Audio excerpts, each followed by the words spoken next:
साध्वी जी, भोपाल की सांसद रहते हुए आपने क्या क्या काम किया है? जय श्री राम। वाह वाह, क्या काम है। मतलब इन लोगों से कोई भी काम पूछ लो, ऊपर वाले का नाम लेकर छुट्टी। लेकिन इस बार सीरियसली पूछ रहा हूँ, काम बताओ ना। जय श्री राम। अच्छा चलो जाने दो, फिर यही बता दो कि आपने क्या क्या नहीं किया। मैंने हर वो काम किया जो हमारे माननीय प्रधानमंत्री मोदी जी ने देश के लिए किया। अब कोई भी आम बंदा इसका मतलब क्या समझे, आपने काम किया है या मोदी जी ने कोई काम किया ही नहीं, इसलिए आप भी ठन ठन गोपाल। मुझे क्रेडिट नहीं चाहिए। वैसे इनको पूरा का पूरा लाइसेंस है कुछ भी कहने का, कुछ भी पेलने का, क्योंकि ये दुनिया की इकलौती इंसान है जिन्होंने गौ माता की पीठ रगड़ रगड़ कर कैंसर जो ठीक किया है। बिल्कुल उल्टी तरफ ऐसे हाथ घुमाएंगे तो बीपी अपना ठीक हो जाता है। गलत कह रही हूँ क्या?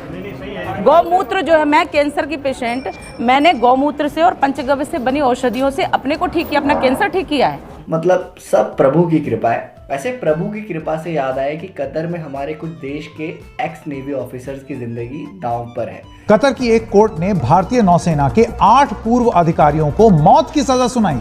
लेकिन अनफॉर्चुनेटली भक्त साम्राज्य के आराध्य और कंगना दीदी के अवतार स्वरूप मोदी जी की कृपा उन पर पड़ ही नहीं रही। वो हमारे लिए एक अवतार है, वो एक साधारण मनुष्य नहीं है। लेकिन वैसे हाल फिलहाल मोदी जी है कहाँ, मतलब कहाँ है मोदी जी? मैं चित्रकूट की परम पावन भूमि को पुनः प्रणाम करता हूँ। बिलासपुर का आह्वान है, छत्तीसगढ़ का ऐलान है, छत्तीसगढ़ में परिवर्तन तय हो गया है। पूरा राजस्थान, पूरा मेवाड़ क्या सोच रहा है, ये आज यहाँ चित्तौड़गढ़ में साफ साफ दिखाई देता है। आज मुझे तेलंगाना के लोगों के कल्याण के लिए कई परियोजनाओं का शिलान्यास और लोकार्पण करने का सौभाग्य मिला।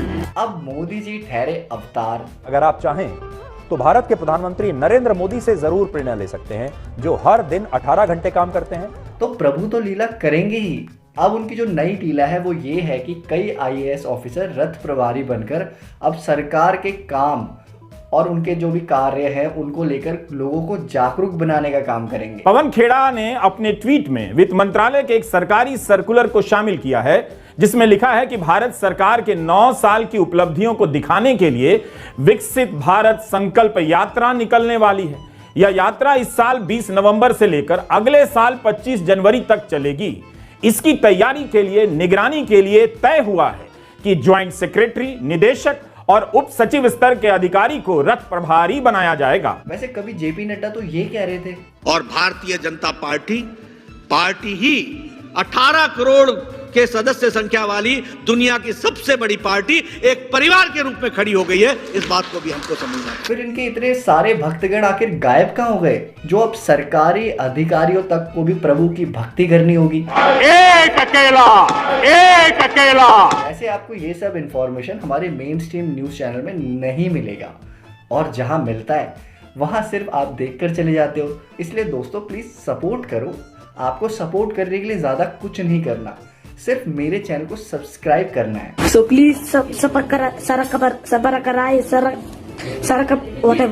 आजकल न्यूज चैनल में न्यूज को छोड़कर बाकी सब मिलेगा। मतलब यकीन नहीं आ रहा तो ये देखो। मेहंदी हमारी परंपरा का वो हिस्सा है जो थोड़े बहुत बदलाव के साथ पूरे एशिया में फॉलो किया जाता है। ये देखिए, सचिन ने सीमा को पानी पिलाया और यहाँ पर उनका करवा चौथ का जो व्रत है वो परंपरागत तौर से जो एकदम पूरी परंपरा चली आ रही है उस तरीके से आप देखिए यहाँ पर सीमा जो है वो सचिन के पैर छू रही हैं। अब सचिन जी, आपने भी सीमा जी व्रत रखा है? जी बिल्कुल रखा है। वैसे आजकल हर जगह इजराइल और फिलिस्तीन वॉर की बात चल रही है, लेकिन जी न्यूज के इस कवरेज को देखकर मुझे पता चला कि बिना किसी जैकेट के बात करना उतनी ही बेमानी है जितना बैट और बॉल के क्रिकेट।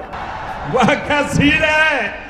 वैसे भी हम लोग अब 5G यूज कर रहे हैं और मॉडर्न डे टेक्नोलॉजी भी है, तो पॉसिबल है कि इजराइल या हमास के किसी मिसाइल का गूगल मैप काम ना करे और वो सीधा आकर गलती से नोएडा में जी न्यूज के स्टूडियो में आकर गिर जाए, लेटे हुए दीवारों के पीछे सब छुपे हुए। इसलिए जैकेट की जरूरत तो और भी ज्यादा बढ़ जाती है ऐसी रिपोर्टिंग करते वक्त। मतलब है कि नहीं? मतलब गंजेड़ी या नशेड़ी, ये भंगेड़ी। ऐसे दोस्तों हमने बहुत टाइम से चमन चोपड़ा की कोई बात नहीं की, लेकिन इस बंदे को आप लाइमलाइट से कितनी देर बाहर करोगे? मतलब कितनी देर? हम लगातार ये डर जाहिर कर रहे थे कि हमास के निशाने पर सिर्फ इजराइल नहीं है, अपने हमदर्दों के कंधों पर सवार होकर हमास हिंदुस्तान में एंट्री का इंतजार कर रहा है।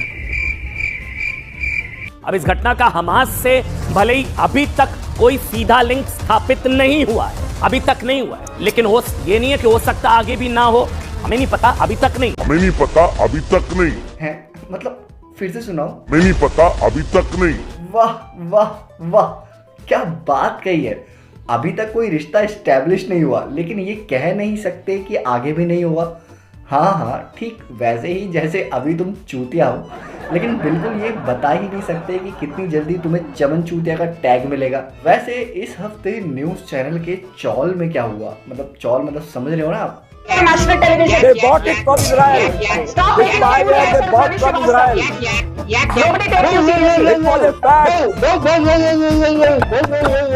The truth, absolute truth. Stop it now. Absolute truth. Stop it, Donald. Stop it. What's going on? Don't do this. Everyone on. Don't do this. No, don't stop it now, you guys. Stop it. चलो अर्नब का तो क्या ही बोले, उसकी तो एक class है, लेकिन एक ऐसी क्लास लगी पिछले हफ्ते कि क्या ही बताए। एक आरोप, एक जो आप वादा करके आए थे 18 अरे उनके तरफ आरोप, आप कुछ पूछो यार। सर आरोपी है हमने मतलब उसके मैं तो आपसे वही आरोप पूछ सकता हूँ ना जो पब्लिक डोमेन में है। वो आरोप लगाते हैं। आप अपने तरफ से कुछ बात करो। मैं भाजपा के प्रवक्ता के बात मत उसके आरोप मत बोलो, आप अपने बोलो ना अभी। अच्छा, आप सरकार में तो आप पर आरोप कौन लगाएगा? आप लगाओ ना, आप पत्रकार हो, आप लगा सकते हैं, मुझसे सवाल पूछ सकते हैं। बिल्कुल लगा सकते हैं। हाँ, तो वही करिए, सवाल पूछिए मुझसे। दोस्तों, हम सब तो चाहते ही हैं कि जो भी जर्नलिस्ट है वो हमेशा हार्ड क्वेश्चन पूछे, जिससे सत्ता पर बैठे जो भी लोग हैं वो मजबूर हो जाए पब्लिक को जवाब देने के लिए। लेकिन अनफॉर्चुनेटली ये सब देखने को आजकल मिलता ही नहीं है। दलाल! इसलिए तो कहता हूँ कि दोस्तों हमारा चैनल सब्सक्राइब कीजिए। हम कोशिश करते हैं कि पब्लिक इंटरेस्ट के सवाल उठाएं और इन सो कॉल्ड जर्नलिस्ट को थोड़ा सा सटायर वे में करेक्ट भी करें। इसलिए दोस्तों वीडियो पसंद आए तो लाइक कीजिए, चैनल को सब्सक्राइब कीजिए, थोड़ा और ज़्यादा अच्छा लगा तो अपने दोस्तों के साथ शेयर भी कर देना। लेकिन एक चीज़ है जो बिल्कुल नहीं करना, हिंदू मुसलमान और कोई भी दंगा फसाद नहीं करना।